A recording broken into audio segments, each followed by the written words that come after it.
Next question trigonometry का है। If cosec 31 degree equal x है देन इसकी वैल्यू बतानी sign square 59 degree plus 1 upon cosec square 31 degree plus tan square 59 degree minus 1 upon sine square 59 degree cosec square 59 degree. ठीक है, तो चलिए देखते हैं। ये लिखा है sign square 59 degree, sign square 59 degree हो गया, plus 1 upon cosec square plus 1 upon cosec square 31। Cosec का उल्टा क्या होता है बच्चों? साइन। तो ये हो जाएगा sine square 31 degree plus tan square 59 degree, ten square 59 degree minus 1 upon sine square 59 degree, sign square 59 degree हो गया into cosec square, cosec square 59 degree, है ना बच्चों। साइन और कॉसेक एक दूसरे के उल्टे होते हैं, तो ये और 59 ये सेम है, तो साइन स्क्वायर 59 कॉसेक स्क्वायर 59 ये आपस में कैंसिल हो जाएंगे। तो क्या बचेगा? देखो साइन स्क्वायर 59 डिग्री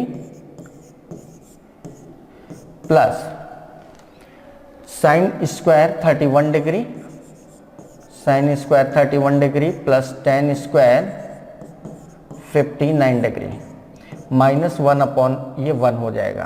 क्लियर है? अब देखो इधर ये क्या हो जाएगा, साइन स्क्वायर 59 डिग्री, यहां पर लिखा है साइन स्क्वायर 31 डिग्री, है ना।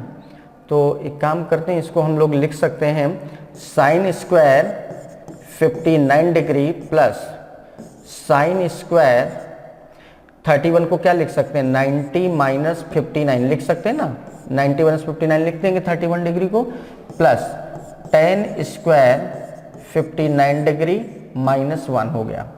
अब ये क्या हो गया? Sign square 59 degree plus sign 90 minus theta क्या होता है? कॉस थीटा, मतलब ये बन जाएगा कॉस स्क्वायर 59 डिग्री बन गया, plus tan square 59 degree minus 1। अब ये बच्चों एक आइडेंटिटी लिखिए, sine square theta plus cos square theta क्या होता है? 1।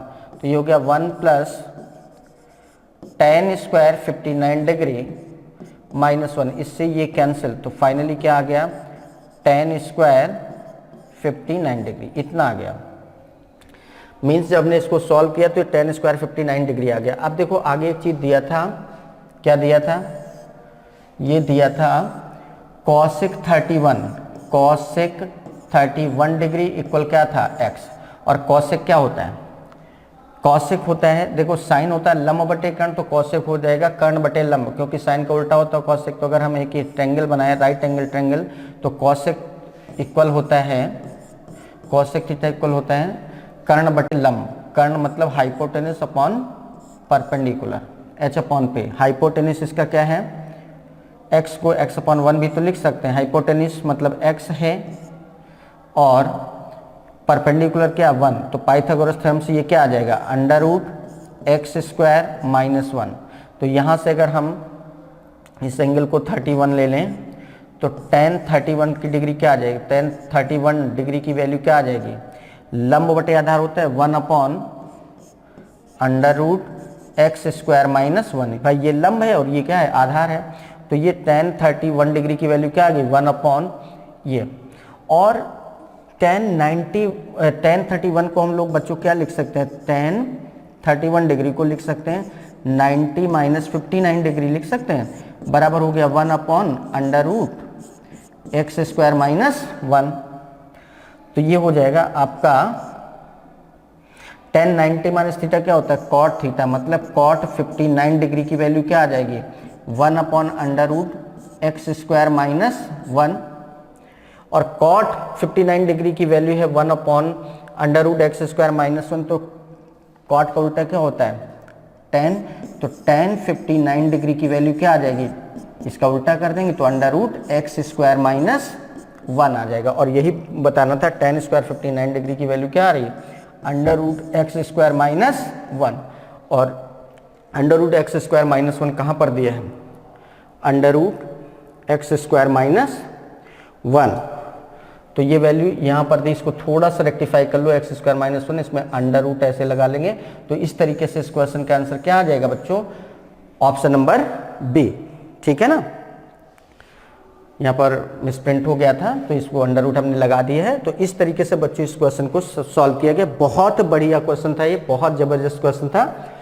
फिर से एक बार बता दे रहे हैं, देखिए sine square 59 degree plus 1 upon cosec square, cosec का उल्टा होता है साइन, तो ये बन जाएगा sine square 31 degree plus tan square 59 degree minus 1 upon sine square 59 cosec square 59। Sine और कॉसेक एक दूसरे को उल्टे होते हैं, कैंसिल हो जाएंगे, तो ये बन जाएगा sine square 59 degree plus sign square 31 degree plus tan square 59 degree minus 1 upon 1। Sign square 31 यहाँ पर लिखा है, इसको लिख सकते हैं साइन 90 माइनस 59, 31 को 90 माइनस 59 लिख दिया, तो आगे चल के ये कॉस बन जाएगा और इस तरीके से आइडेंटिटी बन जाएगी और इससे सॉल्व कर लेंगे तो ये आ जाएगा। अब दिया था क्वेश्चन में कॉसेक 31 डिग्री की वैल्यू x है, कॉसेक 31 डिग्री की वैल्यू क्या है बच्चों, x है, और x को हम लिख सकते हैं x अपॉन 1, किसी भी नंबर के अपॉन में 1 कर देते हैं तो कोई फर्क नहीं पड़ता है। तो कॉसेक 31 डिग्री की वैल्यू x अपॉन 1 हो गई। और कॉसेक होता है क्या है, कर्ण बटे लंब, किसी समकोण त्रिभुज में कर्ण बटे लंब होता है, मींस हाइपोटेन्यूज अपॉन परपेंडिकुलर। अगर हम एक राइट एंगल ट्रायंगल बनाएं और ये एंगल 31 डिग्री का है तो ये कर्ण जो है वो x हो गया और लंब कितना हो गया 1, तो पाइथागोरस प्रमेय से ये कितना आ जाएगा under root x square minus 1, तो ये साइड भी पता चल गई। तो यहाँ से tan 31 की वैल्यू क्या हो जाएगी, tan क्या होता है लंब बटे आधार, तो 1 upon under root x square minus 1। तो tan 31 को हमने लिख दिया tan 90 माइनस 59, तो ये बराबर हो जाएगा 1 upon under root x square minus 1। और tan 90 माइनस थीटा क्या होता है कॉट थीटा, तो कॉट 59 डिग्री की वैल्यू ये हो गई। और कॉट 59 डिग्री की वैल्यू पता चल गई, तो कॉट का उल्टा tan होता है, तो tan 59 डिग्री की वैल्यू इसका उल्टा कर देंगे तो under root x square minus 1। तो इस तरीके से बच्चों ये क्वेश्चन था, बहुत बहुत बढ़िया सा क्वेश्चन था और उम्मीद करते हैं कि ये क्वेश्चन भी बहुत अच्छे से आपको समझ में आया होगा। चलिए बढ़ चलते हैं और देखते हैं अपना नेक्स्ट क्वेश्चन क्या है। If 24 root 3 x cube plus 2 root 2 y cube equal 2 root 3 x plus root 2 y, और दूसरे ब्रैकेट में a x square plus b x y plus c y square, then 2a plus under root 6b minus c की value क्या होगी। बहुत अच्छा सा question है बच्चों, इसको भी सॉल्व करेंगे।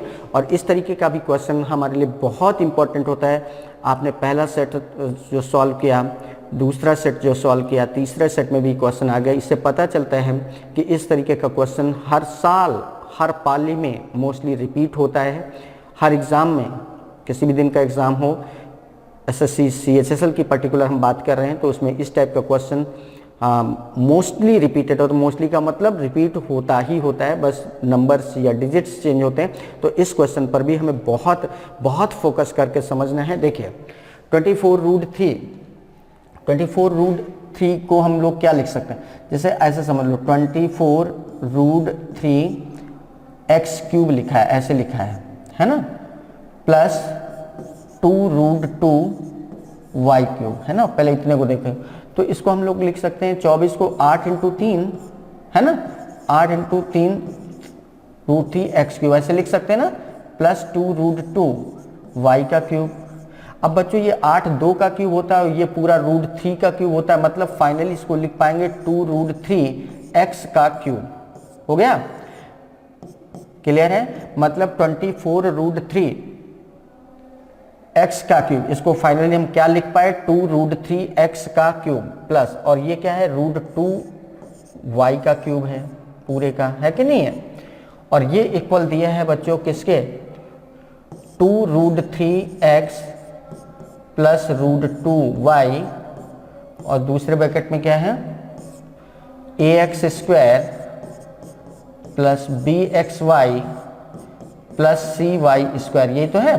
चलिए अब बच्चों ये a cube plus b cube बन गया। A cube plus b cube क्या होता है, ए प्लस बी मतलब 2 root 3 x plus root 2 y, और दूसरे ब्रैकेट में ए प्लस बी, फिर ए square plus b square minus a b होता है, तो ए स्क्वायर मतलब इसका स्क्वायर करेंगे, तो इसका स्क्वायर करेंगे तो 2 का स्क्वायर 4 हो जाएगा, और रूट 3 का स्क्वायर 3, तो 4 इंटू 3 12, 12x स्क्वायर हो गया प्लस बी स्क्वायर, अब इसका स्क्वायर करेंगे तो रूट 2 का स्क्वायर 2y स्क्वायर हो गया, a square plus b square minus a b होता है, तो दोनों का मल्टीप्लाई करेंगे तो 2 रूट 3 इंटू रूट 2 तो 2 रूट 6 हो जाएगा, माइनस 2 रूट 6 xy हो जाएगा, हो गया।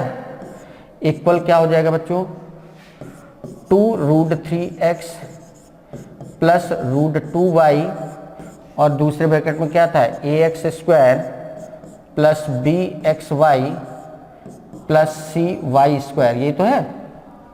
अब इससे देखो बच्चों ये टोटल क्या हो गया, कैंसिल हो गया। अब ये बचा, अब डायरेक्टली कंपैरिजन कर लो, यहाँ पर है 12x स्क्वायर, वहाँ पर है ax स्क्वायर, इसका मतलब a इक्वल क्या दिया है 12, फिर ये 2y स्क्वायर है, वहाँ cy स्क्वायर है, इसका मतलब c की वैल्यू क्या है 2, फिर वहाँ पर है bxy, यहाँ पर है माइनस 2 रूट 6xy, तो xy छोड़ दो तो b की वैल्यू माइनस 2 रूट 6 हो गई, तो b की वैल्यू क्या हो गई minus 2 root 6।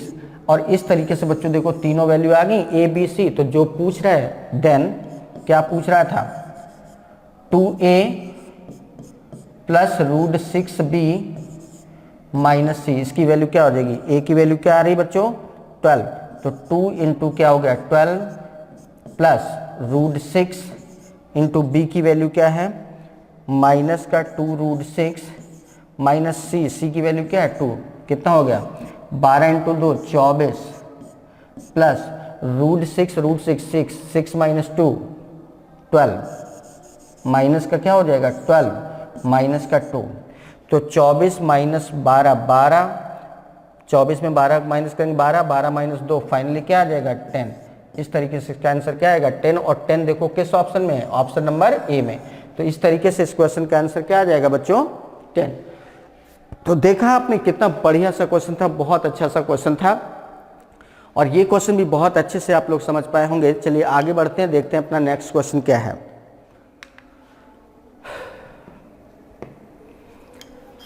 PAT is a tangent to a circle at point A on it and AB is chord such that angle BAT equals 72 degree.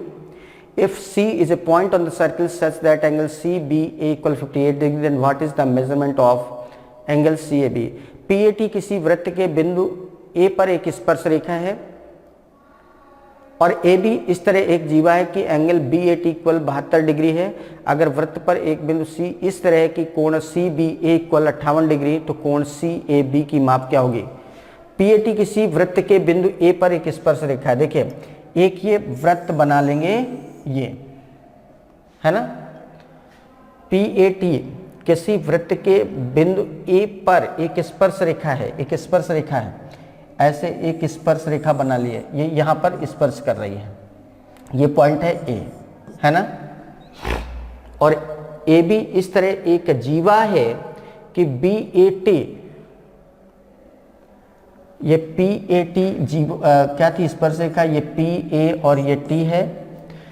PAT किसी वृत्त के बिंदु A पर एक स्पर्श रेखा, ये चीज समझ में आ गई, और AB इस तरह एक जीवा है कि कोण BAT 72 डिग्री, कोण BAT, AB एक जीवा है, इस तरह एक जीवा, जैसे ये पॉइंट A है तो AB एक इस तरीके से हमने जीवा बना ली, ये पॉइंट क्या हो गया B। BAT बराबर 72 डिग्री, BAT ये एंगल कितना दिया है बच्चों 72 डिग्री दिया है। अगर वृत्त पर एक बिंदु C इस तरह की कोण CBA कितना दिया है 58 डिग्री, CBA कोण CBA, C पॉइंट इस तरह, C पॉइंट हम लोग कहीं पर भी ले सकते हैं, इस तरीके मान लो सपोज ये C पॉइंट है तो ऐसे मिला देंगे तो ये CBA ये वाला जो कोण है वो कितना है बच्चों 58 डिग्री, ये कितना है 58 डिग्री है। तो कह रहा है कोण CAB का मान क्या होगा, CAB इसको ऐसे मिला देंगे ऐसे, तो ये वाला कोण पूछा गया, ये वाला है ना। तो चलिए देखते हैं, सॉल्व करते हैं बच्चों क्या हो जाएगा। देखिए अगर ये वृत्त का क्या है केंद्र है, ऐसे केंद्र मान लो, ये सेंटर है वो, ऐसे अगर इसको मिला देंगे, ये इधर ऐसे मिला देंगे तो ये भी वृत्त की त्रिज्या, ये भी वृत्त की त्रिज्या है कि नहीं है।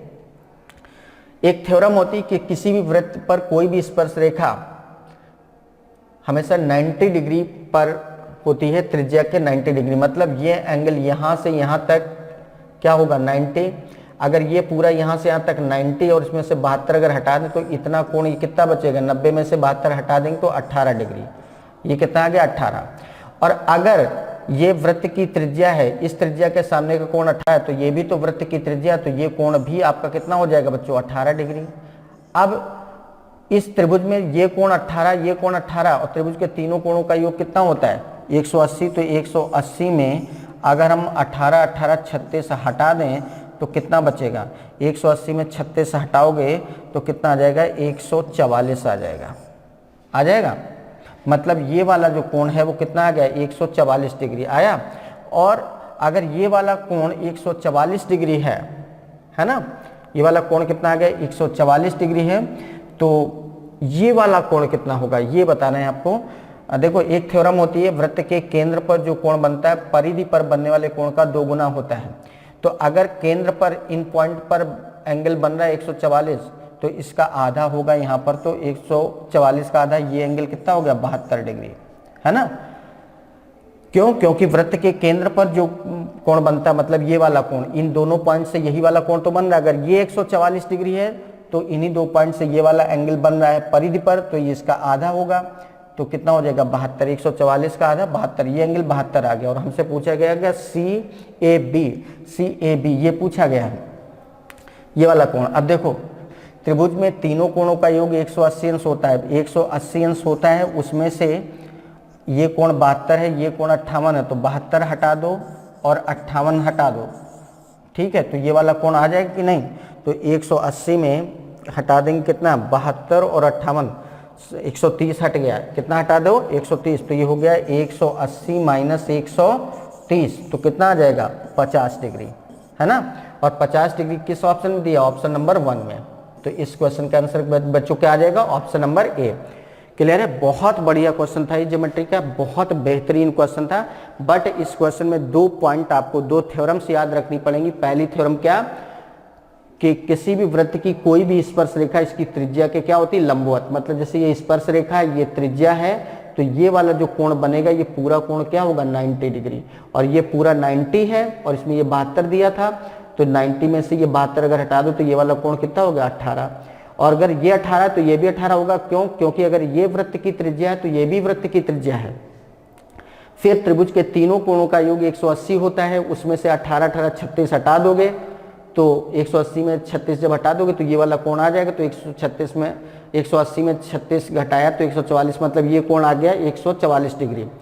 और अब एक दूसरी थ्योरम का यूज होगा कि वृत्त के केंद्र पर जो कोण बनता है वो परिधि पर बनने वाले कोण का 2 गुना होता है। इसका उल्टा बोले तो ये बोल सकते हैं कि वृत्त की परिधि पर जो कोण बनता है वो केंद्र पर बनने वाले कोण का आधा होता है। तो केंद्र पर बनने वाला कोण 144 था, तो परिधि पर बनने वाला कोण क्या होगा 72 डिग्री, तो ये कोण 72 हो गया। अब इस त्रिभुज में देखो तीनों कोणों का योग 180 होना चाहिए, उसमें से ये 72 है, ये 58, तो 180 में ये 72 और ये 58 हटा दोगे तो अपने आप ये पूरा कोण CAB आ जाए कि नहीं, यही पूछा गया था CAB ये वाला कोण, तो ये वाला हटा दो, तो 180 में 72 और 58 हटा दिया, मतलब 130 हट गया, तो कितना आ गया 50 डिग्री। इस तरीके से इस क्वेश्चन का आंसर बच्चों क्या आ जाएगा 50 डिग्री, ठीक है ना। तो चलिए अब आगे बढ़ते हैं, देखते हैं नेक्स्ट क्वेश्चन क्या है।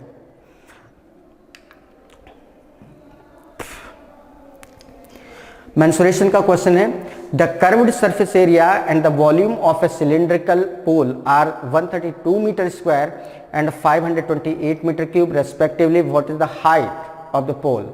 ठीक है, कह रहा है एक बेलनाकार पोल का वक्र पृष्ठ और आयतन क्रमशः 132 मीटर स्क्वायर और 528 मीटर क्यूब है, तो पोल की ऊंचाई मीटर में क्या। देखिए बेलन का जो वक्र पृष्ठ होता है, कर्व्ड सरफेस एरिया होता है, CSA ऑफ सिलेंडर, बेलन का जो वक्र पृष्ठ मतलब कर्व सरफेस एरिया होता है वो बच्चों क्या होता है, ये होता है 2πRh, क्या होता है 2πRh।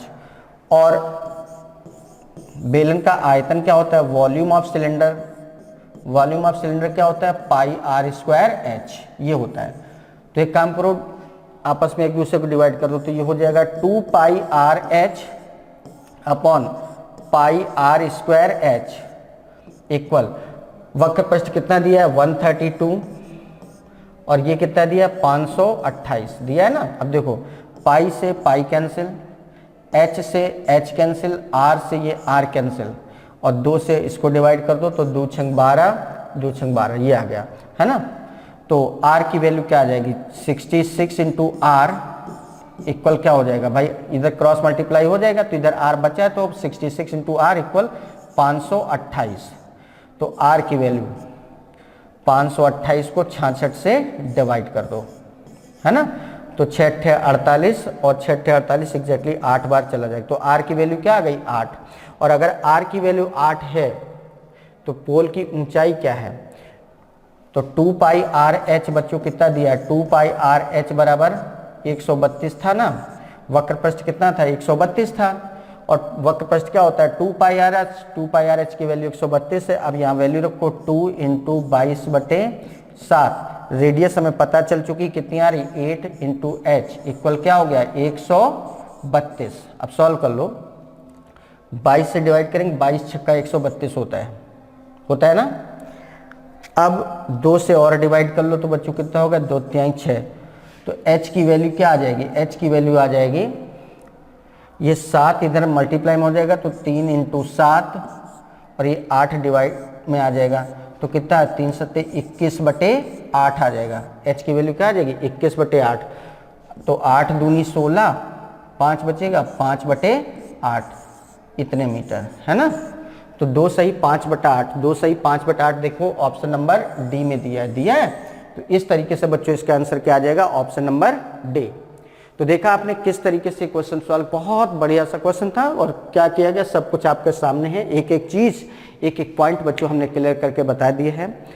तो इस तरीके से ये मेंसुरेशन का क्वेश्चन था और मेंसुरेशन का जो क्वेश्चन था उसमें सिर्फ बेलन की बात कर रहे थे। बेलन का वक्र पृष्ठ क्या होता है 2 पाई आर एच, बेलन का आयतन क्या होता है पाई आर स्क्वायर एच। अगर ये दोनों चीज़ें पता है तो बस आपका क्वेश्चन आसानी से जैसा बोल रहा था वैसे कर दिया और इस तरीके से आपका क्वेश्चन क्या हो गया सॉल्व हो गया।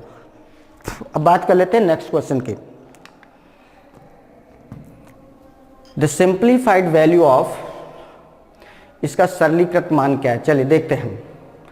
Sine square 25 degree, sine square 25 degree plus sine square 65 degree. Sine square 65 degree, 65 को लिख सकते हैं 90 माइनस 25। 65 को क्या लिख सकते हो 90 माइनस 25 डिग्री लिख सकते हो ना, upon cos square 24 degree, cos square 24 degree plus cos square 66, 66 को क्या लिख सकते हो 90 माइनस 24 लिख सकते हो ना, plus sine square 71 degree plus cos 71 degree और साइन 19 को लिख सकते हो साइन 90 माइनस 71 डिग्री लिख सकते हो ना। ये हो गया। अब ये क्या हो जाएगा, ये बन जाएगा साइन स्क्वायर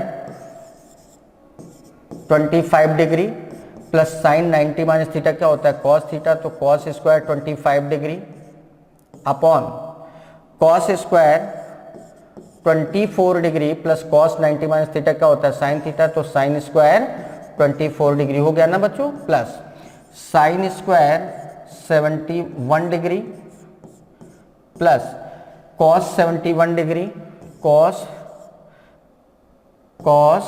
71 डिग्री और साइन 90 माइनस थीटा क्या होता है cos theta means cos 71 degree हो गया। अब ये बच्चों देखो एक आइडेंटिटी लिखी है sine square theta plus cos square theta, ये भी आइडेंटिटी ये भी आइडेंटिटी, तो ये क्या हो गया फाइनली 1, ये भी 1 plus sine square 71 degree plus cos 71 degree into cos 71 degree, तो कॉस स्क्वायर 71 डिग्री हो गया। 1/1 मतलब क्या हो गया 1 प्लस ये बन गई फिर से आइडेंटिटी 1 + 1, फाइनली आंसर क्या आ गया 2। तो इस क्वेश्चन का आंसर बच्चों क्या आएगा 2 और 2 कहां पर दिया ऑप्शन नंबर सी में। तो इस तरीके से इस क्वेश्चन का आंसर क्या आएगा 2। तो देख पा रहे हैं तो क्वेश्चन नंबर पेपर जो सॉल्व हो रहे हैं उसमें से सेट 1 जो सॉल्व हुआ, सेट 2 जो सॉल्व हुआ और सेट 3 जो चल रहा है, इसमें एक बार आपको रिकॉल कर दें कि इस तरीके का क्वेश्चन जो कॉम्प्लीमेंट्री एंगल्स पे होता है ये बहुत बार रिपीट होता है और आइडेंटिटी का भरपूर यूज होता है। तो दो चीज़ों पे बहुत फोकस कर चलना है कि एक तो आइडेंटिटी वाला क्वेश्चन और दूसरा ये जो कॉम्प्लीमेंट्री एंगल्स वाला होता है, साइन को कॉस में, कॉस को साइन में चेंज करने वाला, 90 माइनस थीटा के फॉर्मेट में लिखने वाला, इस पर बहुत अच्छे से प्रैक्टिस कर लेना क्योंकि ये क्वेश्चन भी बहुत बार पूछा जाता है। मतलब हर एग्जाम में, हर दिन के एग्जाम में, हर पाली के एग्जाम में मोस्टली ये क्वेश्चन पूछा जाता है। तो इस तरीके के क्वेश्चन बहुत सॉल्व करने में आसान होते, तो ऐसी कोई गलती आप ना करें कि ये सरल क्वेश्चन भी आप गलत कर बैठे, ठीक है। जबकि आप देख रहे हैं कि हर सेट में लगभग इस तरीके से जब सॉल्व करते हैं तो कितने बेहतर तरीके से क्वेश्चन सॉल्व करके आता है और बढ़िया सा हमें बहुत ज़्यादा कैलकुलेशन भी नहीं करना पड़ता है, ऐसा जटिल कैलकुलेशन नहीं होता, बस चेंज करते चले जाओ और एक आइडेंटिटी बनती चली जाती है इन तरीके के क्वेश्चंस में और बड़े आसानी से इस क्वेश्चन को हम लोग सॉल्व कर लेते हैं। तो ऐसे क्वेश्चंस में बच्चों बिल्कुल भी आप लोगों को रिस्क नहीं लेना है। तो उम्मीद करते हैं कि ये क्वेश्चन बहुत बढ़िया तरीके से अब आप समझ पाए होंगे। और अब बात कर लेते हैं हम लोग अपने नेक्स्ट क्वेश्चन की। नेक्स्ट क्वेश्चन देखते हैं क्या है। If a class of 80 students 60% participate in games and the rest do not, the average weight of the former group is 5% more than that of the latter. If the average weight of all the students is 51.5, then what is the average weight of the former group? कह रहा है 80 विद्यार्थियों की कक्षा में 60% विद्यार्थी खेल में भाग लेते हैं और बाकी नहीं लेते हैं। पहले वाले समूह का औसत वजन बाद वाले समूह की तुलना में 5% अधिक है। यदि सभी विद्यार्थियों का औसत वजन 51.5 किलोग्राम है तो पहले वाले समूह का औसत वजन क्या है। बहुत अच्छा क्वेश्चन है बच्चों। देखिए टोटल स्टूडेंट्स कितने हैं, टोटल स्टूडेंट्स हैं 80, टोटल हैं 80। कह रहा है कि 60% गेम्स में भाग लेते हैं तो 80 का अगर हम 60% निकालें, 80 × 60/100 कर देंगे, सॉल्व करेंगे तो कितना हो जाएगा 48। मतलब इतने स्टूडेंट्स गेम खेलते हैं, गेम में पार्टिसिपेट करते हैं। तो 80 में अगर 48 खेलते हैं तो ना खेलने वाले कितने हो गए, 80 में से 48 हटा दो। 80 में जब आप 48 हटा दोगे तो कितना बचेगा 32। ये गेम नहीं खेलते हैं, ये गेम नहीं खेलते हैं। क्लियर है। अब कह रहे हैं the average weight of the former group is 5% more than that of the latter. If the average weight of all the students is 51.5, then what is the average weight of the farmer group? पहले वाले समूह का औसत वजन बाद वाले समूह का मतलब जो गेम खेलते हैं और जो गेम नहीं खेलते हैं। कह रहा है पहले वाले समूह का औसत वजन बाद वाले समूह की तुलना में 5% अधिक है। तो पहले वाले समूह का मतलब गेम खेलने वालों का औसत वजन, गेम खेलने वालों का, ऐसे लिख लो, गेम खेलने वालों का औसत वजन हम लोग लेट कर लेते हैं। औसत वजन क्या है, औसत वजन क्या है, x है ना। तो ना खेलने वालों का औसत वजन क्या होगा, ना खेलने वालों का औसत वजन, ना खेलने वालों का औसत वजन कितना हो जाएगा बच्चों, औसत वजन हो जाएगा, इससे 5% ज्यादा है तो x × 105/100 ये तो होगा भाई। 5% ज्यादा तो 105/100 हो गया। सॉल्व करेंगे, 5 से डिवाइड कर देंगे तो 21 और ये 20, तो ये आ जाएगा 21x/20। क्लियर है। अब देखो क्या कह रहा है, 48 स्टूडेंट गेम खेलते थे और इनका औसत वजन क्या है x, तो 48 × क्या हो गया x, 48x। फिर गेम ना खेलने वाले कितने हैं 32, इनका औसत वजन बच्चों कितना है 21x/20। तो टोटल इतना हो गया, गेम खेलने वाले और गेम ना खेलने वाले टोटल हो गया।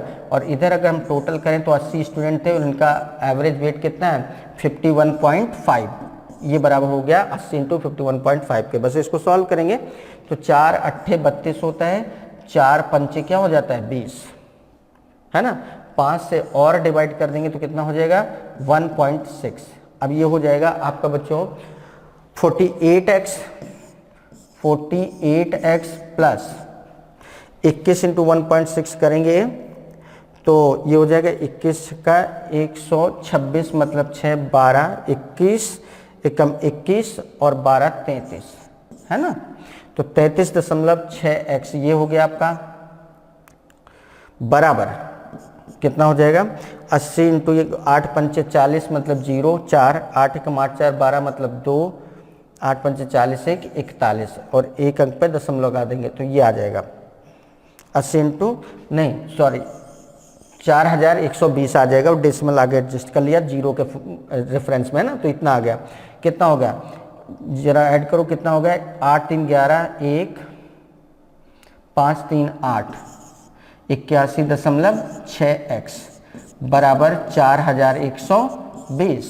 तो x की वैल्यू क्या आ जाएगी 4120 बटे 81.6, है ना।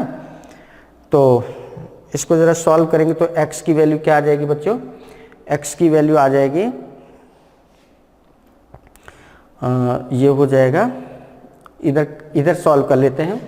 81.6 से हमको डिवाइड करना है, 81.6 से डिवाइड करना है 4120 को, है ना। तो देखिए ये एक डेसिमल ऐसे हटा लेंगे तो एक जीरो यहाँ पर बढ़ जाएगा, 816 हो गया और ये हो गया 8 पंचे 40, 5 बार चला जाएगा 5, 8 पंचे 40, 16 पंचे 80 तो 4080 हो जाएगा बच्चों, हो जाएगा।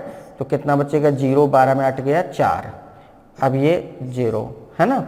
तो 81.6 816 और एक अगर हम 0 ऐसे बढ़ा लें तो यहाँ हो जाएगा 4000, है ना। तो लगभग 5 बार और चला जाएगा 50.5 आ जाएगा, है ना। तो ये हो जाएगा। तो इस तरीके से अगर हम देखें तो कितना आ जाएगा 50.5। तो पूछ रहा था तो पहले वाले समूह का औसत वजन किलोग्राम में कितना है, तो इधर x की वैल्यू इतनी आ रही है तो कितना आ जाएगा बच्चों, पहले वाले समूह का औसत वजन हम लोगों ने क्या लिया हुआ है x, है ना। तो पहले वाले समूह का औसत वजन किलोग्राम में बताना है तो कितना आ जाएगा 21x/20, तो ये कर देंगे 50.5 का 21/20, है ना। तो ये हो जाएगा आपका 21 पंचे 105, 5 10 बचेगा, 10 मीन्स 0, 21 पंचे 105 और 10 115, ये आ जाएगा अपॉन 20। डिवाइड करेंगे तो कितना आ जाएगा 20 पंचे 100, 15 बचा 150 हो गया, 20 सत्ते 140, है ना, और 20 छक्का 120, 57.6।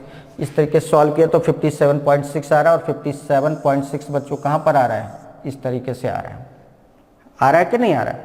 तो ये हो जाएगा आपका 57.6 किलोग्राम, ठीक है। तो ये था बच्चों इस क्वेश्चन का आंसर, और किस तरीके से सॉल्व किया गया ये आप लोग समझ गए होंगे। बस हमने क्या क्या हम किया है, टोटल स्टूडेंट्स हमारे कितने थे 80, इसमें से 60%, 80 का 60% 48 गेम खेलते हैं, तो जाहिर सी बात है 80 में से 48 गेम खेलने वाले हटा दो तो गेम ना खेलने वाले कितने आ जाएंगे 32। फिर कह रहा है कि ये जो दो ग्रुप बने, गेम खेलने वाले गेम ना खेलने वाले, उसमें से गेम खेलने वाले का औसत वजन अगर x है तो ना खेलने वाले का औसत वजन 5% इससे क्या है ज़्यादा है, तो इसका 105% निकालिए, 105/100 कर लिया तो ये आ गया। इसके बाद 48 स्टूडेंट ऐसे थे जिनका औसत वजन x था, बाकी जो 32 स्टूडेंट थे उनका औसत वजन इतना था, जबकि कुल स्टूडेंट 80 थे, इनका औसत वजन कितना है 51.5। और इस तरीके से x की वैल्यू निकाल ली और सॉल्व कर लिया तो हमारा आंसर आ गया 57.6 kg, ठीक है ना। तो अब देख लेते हैं अपना नेक्स्ट क्वेश्चन क्या है बच्चों।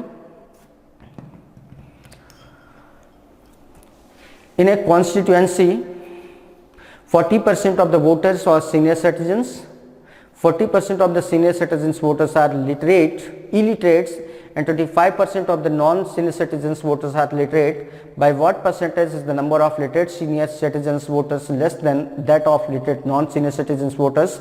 कह रहा है किसी निर्वाचन क्षेत्र के 40% मतदाता वरिष्ठ नागरिक हैं, वरिष्ठ नागरिक मतदाताओं में से 40% निरक्षर हैं और 25% गैर वरिष्ठ नागरिक मतदाता साक्षर हैं। निरक्षर गैर वरिष्ठ नागरिक मतदाताओं की तुलना में साक्षर वरिष्ठ नागरिक मतदाताओं की संख्या कितने प्रतिशत कम है। चले तो देखिए मान लेते हैं टोटल कितने हैं x, टोटल 100 मान लेते हैं, टोटल कितने हैं 100। 40% मतदाता कह रहा है सीनियर सिटीजन वरिष्ठ नागरिक है, तो 100 का 40%, तो वरिष्ठ नागरिक कितने हो गए, वरिष्ठ नागरिक हो गए 100 का 40% 40, है ना। फिर कह रहा है और जो वरिष्ठ नागरिक मतदाता हैं उसमें से 40% निरक्षर हैं, 40% निरक्षर हैं, तो वरिष्ठ में साक्षर कितने होंगे, वरिष्ठ में साक्षर अगर 40% निरक्षर हैं तो 60% क्या होंगे, साक्षर होंगे। और वरिष्ठ नागरिक हैं कितने 40, 40 का 60%, 40 का 60% निकालेंगे तो कितना हो गया, 40 का 60%, 40 इंटू 60/100 करोगे 24, मतलब 24 ऐसे हैं जो वरिष्ठ भी हैं और साक्षर भी हैं, वरिष्ठ भी हैं और साक्षर भी हैं, वरिष्ठ साक्षर हो गए। और 25% गैर वरिष्ठ नागरिक मतदाता साक्षर हैं। अब अगर इसमें ध्यान दो 100 में से 40 वरिष्ठ थे तो 60 गैर वरिष्ठ होंगे कि नहीं होंगे, गैर वरिष्ठ। अब जो गैर वरिष्ठ थे उसमें से 25% साक्षर है, तो इसका 25%, 60 का 25% कितना हो जाएगा, 60 का 25% हो जाएगा 15% ये क्या हो गए साक्षर, है ना। तो 15 ये साक्षर हैं और 24 ये साक्षर हैं, ठीक है। तो पूछा गया है निरक्षर गैर वरिष्ठ नागरिक मतदाताओं की तुलना में साक्षर वरिष्ठ नागरिक मतदाताओं की संख्या कितने प्रतिशत कम है। तो निरक्षर जो गैर वरिष्ठ नागरिक मतदाता हैं, निरक्षर 60 में से 15 साक्षर है, तो जाहिर सी बात है 45 क्या होंगे, गैर साक्षर होंगे। तो वही कह रहा है निरक्षर गैर साक्षर का मतलब क्या होता है, निरक्षर, ठीक है। ये हो गए निरक्षर गैर वरिष्ठ मतदाता की तुलना में साक्षर वरिष्ठ मतदाताओं की संख्या कितने प्रतिशत कम है। तो ये कितने हैं बच्चों, 45 है ना। और वहां पर देखिए ये कितना था बच्चों 15 और ये कितना था 24, है ना। तो इसमें से 45 में से अगर ये 24 हटा दो कितना बचेगा 21 ये आ गए। टोटल कितने थे 45, टोटल कितने 45, तो इसका परसेंटेज बताना है तो बस बता लो। 5 से डिवाइड किया तो 20, 5 से डिवाइड किया 9, 3 तिरका 9, 3 सत्ते 21, तो 20 सत्ते 140 बटे 140 बटे कितना आ गया 3, डिवाइड करोगे तो 3 चौको 12, 3 चौको 12, 2 बचा 20 हो गया, 3 छक्का 18, अभी भी 2 बचा तो 46 2/3, है ना। 46 2/3%, और 46 2/3% हमारा कहाँ आ रहा है, ऑप्शन नंबर डी में। इस तरीके से ये क्वेश्चन सॉल्व किया गया। फिर से समझ लो बच्चों क्या है, ये भी बहुत अच्छा क्वेश्चन था, बस समझने का काम था। यहाँ पर देखिए टोटल हमने मान लिया 100, जिसमें से वरिष्ठ जो हैं वो जो नागरिक है इसका 40%, तो 100 का 40% 40, तो 100 में से 40 वरिष्ठ हैं। अब जो वरिष्ठ हैं उसमें से 40% निरक्षर थे, तो कितने होंगे 60%, तो 40 का 60% 24 ऐसे हैं जो वरिष्ठ भी हैं और साक्षर भी हैं। फिर कह रहा था जो गैर वरिष्ठ थे 100 में से 40 अगर वरिष्ठ थे तो गैर वरिष्ठ कितने बचे होंगे 60, गैर वरिष्ठ का 25%, 60 का 25% इतने साक्षर हो गए, है ना। फिर निरक्षर कितने बचे, 60 में अगर 15 साक्षर तो निरक्षर कितने बचे 45 निरक्षर बचे हैं। और 45 जो निरक्षर बचे उसमें से देखो कह रहा था निरक्षर गैर वरिष्ठ नागरिक मतदाताओं की तुलना में साक्षर वरिष्ठ नागरिक मतदाताओं की संख्या कितने प्रतिशत कम है। तो ये नंबर है 45 और ये वरिष्ठ जो साक्षर हैं वो कितने आ रहे थे 24, तो 45 में अगर हम ये 24 हटा दें तो 21 ऐसे बचेंगे कितने पर 45 पर, क्योंकि 45 टोटल निरक्षर हैं, तो इसमें से 21 जो है वो 45 का कितना परसेंट था ये बताना था। और इस तरीके से बच्चों ने इसको क्वेश्चन को सॉल्व कर लिया और सॉल्व करके हमारा आंसर क्या आ गया 46 2/3%। तो ये था हमारा क्वेश्चन। उम्मीद करते हैं ये क्वेश्चन भी बच्चों बहुत अच्छे तरीके से आपको समझ में आएगा और कहीं कोई प्रॉब्लम नहीं। तो चलिए बढ़ते हैं अपने नेक्स्ट क्वेश्चन की तरफ और देखते हैं अपना अगला क्वेश्चन क्या है।